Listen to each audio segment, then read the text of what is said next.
Hey everyone, GuardianE here with another live reaction and first impression video for Fire Emblem Heroes. And today we should be getting the reveal of the next legendary hero in the game for February 2020. There's been a lot of speculation about this one given the recent stint of banners that we've gotten. I've seen the name Seliph thrown around, which is one of my votes personally. I know a lot of people have been speculating Chrom as well. But there's a lot of options out there. We're just going to have to go ahead and see. I'm currently not looking at my monitor, and so I don't know who the reveal is. Haven't seen the thumbnail. So let's go ahead and be surprised. Watch it together for the first time. Let's get started. All right, let's wait for that title to disappear, and then I'll look back up. All right, so a new legendary hero joins the battle. Oh, really? Oh, Chrom. That is a fancy coat. Okay. Greether to change fate. Close counter, lull attack defense. I didn't even see what his type was. He's a blue archer, so like Lucina. Okay, alright. And there she is, of course. Very fancy. I like the flourish. Alright, so we're getting Chrom. Interesting. Gunthra, Lyn. So I'm expecting mostly legendary heroes here and mythic heroes. Yep. Duma. Okay, Alm. Lot of archers on this banner. If you're hard up for archers, this might be a good one for you. Oh, there's Julia. Haven't, Oh, wow. Garrick, just randomly in the end there. Okay, 8% banner, starting on the 27th, of course. Any surprises at the end? No surprises at the end there. It's actually kind of interesting. So we did get the reveal of the next Resplendent hero in the game. So that has been announced to be Ike, based on Muspel, so Muspel version of Ike. I was kind of expecting them to reveal the Resplendent hero during the trailer, or at the end of this trailer, but they ended up just kind of like revealing it on the website anyway last night, so no bells or whistles there, unfortunately. I feel like they could loop that into the trailers, but I guess maybe they don't want to be bound to that schedule. I don't really know, but regardless, I'm sorry, don't want to get too sidetracked. We've got Chrom, we've got legendary Chrom here, which is awesome. Chrom's great. I think he's pretty overdue, actually. Somebody that, it was kind of a sleeper there, because I don't think a lot of people were expecting him to show up. And we do have like Exalt Chrom, and we do have the Cavalry Chrom out there. That was one of the first alts in the game that wasn't a seasonal. And a lot of people speculated way back when that was like supposed to be legendary Alm, and they just kind of like scrapped that idea. Whether or not that was true, or whether or not that was actually the case is irrelevant. We have now a legendary Chrom in the game, and just like his daughter, he is going to be a blue archer. I did not see what his movement type was, but rewind, take another look at Chrom's skills and what he's got, take a look at his art, and then also just evaluate the banner as a whole. We'll go ahead and take a look at the colors one by one and see if it's worth pulling for. That coat is so fancy. He's looking really cool. Alright, so let's pause here. So this is after the Divine Naga blessed him with her power. Okay, so he is an infantry blue archer. So he is just like legendary Lucina then. I saw he had a giant ass assist, so I don't know what that's about. It could be similar to Future Vision, in which case Future Vision is one of the most interesting skills in the game so far. There is no other assist like it. It is very, very unique, very interesting, very fun to play around with. So I'm expecting him to have something very similar to that. But yeah, I think he looks great here. He's styling with that coat. I do like him rocking the coat. He's got the fur on the sides, around the collar and the trim. And then he has the one shoulder pauldron. I'm always a fan of that design with the one pauldron on the side. And then he's got a ton of belts. Like a lot of buckles. So, taking a cue out of Final Fantasy, he's got a whole heck of a lot of belts and buckles and straps kind of hanging around him. But yeah, so it's kind of a nice mesh of formal and warrior wear, I would say. He is looking regal, for sure. Let's keep on going. and we will take a look at these skills. So, Randgreether is a 14 might bow, range 2 naturally, so it is effective against armored foes as well as flying foes. That is a very, very powerful thing to have on an archer. Obviously, armor units known to be very tanky, having high defenses, so having effective damage against them with an archer is always a positive. Grants attack +3, so that's always good, stacking on that attack. If foe's HP is equal to 100% at the start of combat, neutralizes penalties on unit and inflicts attack defense -6 on foe during combat. Okay, so interesting effect. If foe's HP is equal to 100% at the start of combat, neutralizes penalties on unit, which is a powerful effect. Whenever you're neutralizing penalties on your player unit, it's always a good thing. Inflicts attack defense -6 on the foe during combat. That is a very good in-combat debuff, exactly what he wants to debuff, and 6 is a powerful debuff that stacks, obviously, on visible debuffs as well. Now, the condition being that the foe's HP is equal to 100% at the start of combat. I'm not in love with that. I've never loved that condition. I'm never a fan of conditions that are not necessarily in the player's control.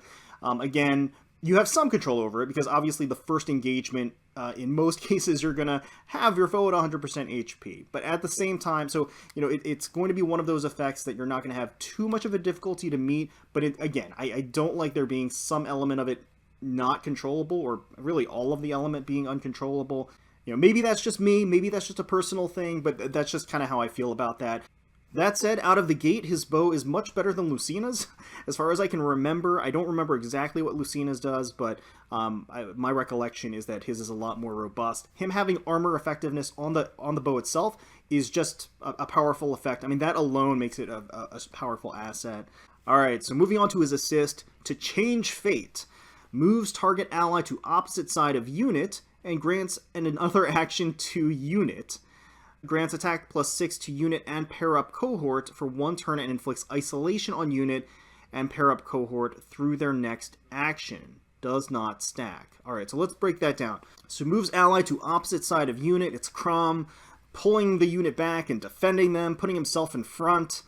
That's very much like Chrom, and then grants another action to unit, so the unit being Chrom. So Chrom throws the unit behind him, and then gets another action, does his own self-refresh, just like Lucina does with Future Vision. Grants attack +6 to unit and pair-up cohort, if any, for 1 turn, and inflicts isolation on unit and pair-up cohort. Isolation target cannot use or be the target of assist skills through its next action. So that is an interesting distinction from Lucina. So taking a look at Lucina and her Future Vision, she does not have that limitation of isolation. So she does not get isolation placed on her after she does her own self-refresh. And the reason why that's important, so I mean, taking a closer look at this, isolation on unit and pair-up cohort, if any, through their next action. So if I'm reading this correctly, they can go ahead and act, and then after they act, they'll lose their isolation, which means they can get danced again. So that's not necessarily what the limitation is here. I mean, just like Lucina, he can go ahead and do his next action, get danced again, do his next action, get danced again, and then self-refresh himself, and then act again. So he can do that. The difference is that he can't have an assist put on him or used on him while he's in his refresh from to change fate. And what that ultimately means is that he can't be repositioned, he can't be drawn back, he can't have restore or harsh command, he can't be healed. So all of those things can't be put on him. As soon as he does his next action, which he either moves or attacks, he should be able to be refreshed again. So my initial reaction, I thought initially isolation was going to stop him from being danced again, and I don't think that's the case here. After reading it through again, I think it really is just preventing him from being kind of repositioned forward or drawn back to safety, anything like that. So it's kind of interesting. I mean, again, the +6 attack is I think how they're trying to balance it out. So the isolation is going to limit his mobility after he refreshes himself. The +6 attack is going to increase his killing power when he is refreshed. So yeah, it's an interesting take. It's definitely different. It's different enough to differentiate the two. That said, I don't think the isolation effect is really going to impact things very much for Chrom. In Ether Raid defense, for example, or Ether Raid traps that are going to be set up, that's obviously going to be a common use for him, just like his daughter, Lucina, and I don't really see isolation. You can play around isolation. I don't think it's going to be a huge hindrance to an ally-controlled Chrom to kind of wreak a little bit of havoc. We have close counter for the A slot, which is great. We have another unit with close counter. We are slowly filling up that hero decks with characters that have close counter because we do need more of them. It would be nice to get more into the regular pool, but having one on a legendary hero certainly isn't bad either. It certainly also lends itself to him having high defense, and Chrom has historically and notoriously been known to have pretty high defense as well as attack, so those are probably going to be his two key stats if, again, the legendary version of Chrom kind of follows that natural inclination. And then close counter is naturally a great skill for a high attack, high defense unit. Lull attack defense 3 for the B slot. I always rave about the lull skills because I love the lull skills, and I wish I could put them on flyers. I say this every single time, and I'm sorry for everybody that has to listen to me ramble about that, but lull skills are great. Inflicts a debuff of attack and defense -3 on the foe, neutralizes bonus to attack and defense from out of combat buffs, so activated buffs, the blue number buffs, which is great. I mean, those are great things when you don't have to rely on the B slot. Now, he's probably not going to be the fastest unit in the world if I had to guess, in which case, of course, you may want something like Quick Riposte on the B slot. But of course, Quick Riposte is also a seal, so that is something that you could probably toss on him at the very end there to make sure that he doubles on enemy phase. Rouse defense res 3. At start of turn, if unit is not adjacent to an ally, grants defense res +6 to unit for 1 turn. Having the res boost there is certainly going to help, considering that, again, I think Chrom has historically had high defense, not the best res, and I think being a ranged unit, he's going to invite a lot more magic attacks on him. So that being the case, having a boost to res is definitely not going to be a bad thing. So overall, it's interesting. I like his 2-change fate. I like the fact that we're getting, new assists like this. I want more assists like this, quite frankly. I want not necessarily refreshing assists, but I think just like more unique assists in general. We have unique specials, we have unique A, B, and C slots, we have unique weapons. Something that we don't really have very commonly are unique assists, and I mean, I don't want that to be kind of pigeonholed onto just Lucina and their family tree. I would rather have that kind of branch out and be more accessible, or rather have that be able to diversify kind of the hero pool as a whole via the assists, because I think that would be interesting. But it's an interesting kit. Obviously, it lends itself towards having high attack, high defense, being an enemy phase unit, and then but also being able to refresh yourself. So, I mean, being able to refresh Chrom so he can kind of shove himself in the enemy forces, do some attacks, and then at the end of the day, be able to tank a whole bunch of hits incoming. That seems to be the play for Chrom. We'll have to see what his stat line actually is, but that's certainly differentiated from Lucina. I will say that. Now, I think the problem is that he's a blue archer, which Lucina is as well. The saving grace for Lucina, though, is that her future vision allows her to be kind of a player phase powerhouse, because she, tactically, it's hard to predict where she's going to go and how she's going to move. You can predict it, it just kind of gets a little dicey. So because of that, on defense, it's a little bit hard to predict Lucina's movements, which can make her a little bit of a wild card sometimes, depending on the trap and the setup. With Chrom, it sounds like they're trying to make him more of an enemy phase unit, and if they're making him an enemy phase unit, there are fewer wrinkles in that as far as from a player standpoint in trying to predict what he's going to do. And in the hands of a player, I think he's going to be good. But obviously, the two play very differently. Again, Lucina's strength not being a blue is not that she's a blue archer. It's the fact that she has future vision. And with Chrom, he's a blue archer, and that's kind of to his detriment, because I feel as though if you're going to have all of these elements of being an enemy phase archer, blue is probably not going to be very friendly for you. Again, he may have been more suited to being colorless rather than blue, but we have so many colorless archers, so many colorless legendary archers. I know that's why they didn't want to do another one, and then further, they probably wanted to kind of reinforce the relationship between Lucina and Chrom. So I get it, I get the choice. I just think that him being a blue archer is actually probably going to be more of a detriment than a help for him. So let's keep going.